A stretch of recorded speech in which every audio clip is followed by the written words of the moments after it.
ඉතින් එන එකක් නෑ.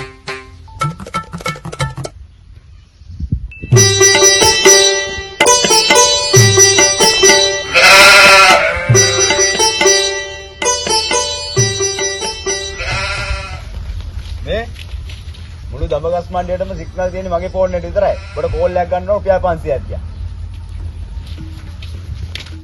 ඌපන් જાතියඩා අපිම කණ්ඩාපු මොකද මල්ලි මේ මකට වෙලා සිග්නල් නෑ මාත්‍යා. සිග්නල් නෑ. ඔන්න කන්දේ කොල්ලෝ කීන වහගෙන බං එනවලු යනවලු. මං ඉතින් දැන් මගේ එනවයි. මට දැන් මේ පා වෙලා තියෙන්නේ ඔයි. කිසිම බලධාරියෙක් එන්නේ නැහැ කියලා කියනවනේ. හැමෝම කියන්නේ ඔය කතාව. ඒ වුණාට බං මං යන්න එපා.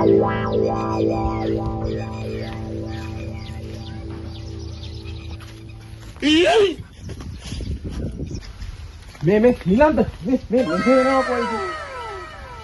ආධාර දෙනවද? ආධාර දෙන්න තමයි අපි ආවේ.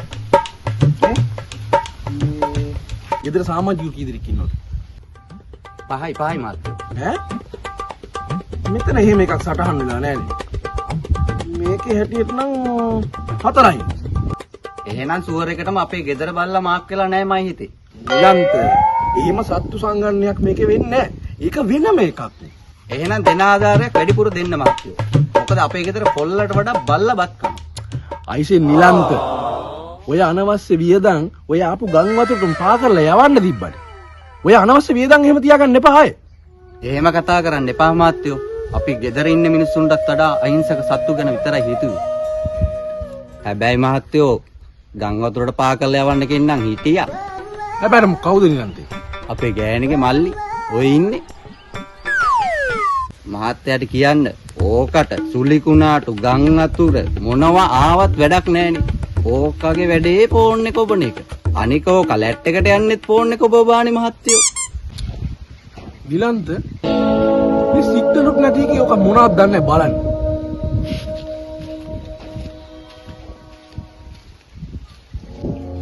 මොනවද මල්ලි ඔච්චර ඔක බලන්න තියෙන්නේ. මහත්තයෝ දැන්ට Facebook එකේ ලෝඩ් වෙච්ච ටිකයි TikTok එකේ ලෝඩ් වෙච්ච ටිකයි බලලා ඉවරයි. ගැලරිය ටිකත් ඔක්කොම ඉවරයි. ඒවම තමයි බලන්නේ. අනේ මල්ලි මටත් මෙන්න මේකට හදා දී. කරන්ට් එක එන්න ඕනි. සිග්නලුත් එන්න ඕනි. එයාවම හදලා දෙන්න. දැන් ඉතින් ඔය හම්බෙන ආධාර වලින් වෙන බයිල ගහන්න බෑ. හරි. ඒවා අකුරටම බෙදා හරින්න වැඩ පිළිවෙලක් හදලා තියෙන්නේ. ඒක බාර දීලා තියෙන මට. එතකොට මෙදාපාර ලොකු ලාභයක් ගන්න වෙන්නේ නැහැ නේද මාත්‍යෝ? ඒක තමයි අයිසේ මාත් කල්පනා කරේ. දැන් ඉතින් අර කලින් වගේ ලොකු ලාභ නැහැ. ඔය ලාභෝ අලාභෝ අයසෝ යසෝච නින්දා ප්‍රශංසාච සුඛාන්ති දුක්ඛං කියනවනේ මහත්තයෝ. ඒ විතරක්.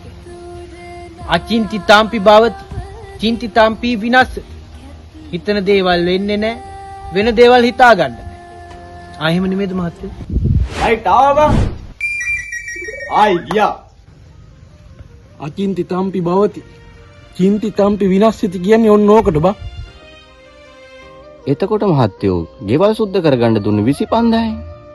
අපේ ගෑණි සැලුන්ගේ එකට මොකද කියන්නේ? ඒ නිලන්තගේ පවුලද? බලනවක වයසේ බිරිඳක් වුණාම ලස්සන්ට හිටියම අපට වුණත් හිතෙනවනේ ඔය හම්බෙන ආධාර වලින් ටිකක් වැඩිපුර දෙන්න.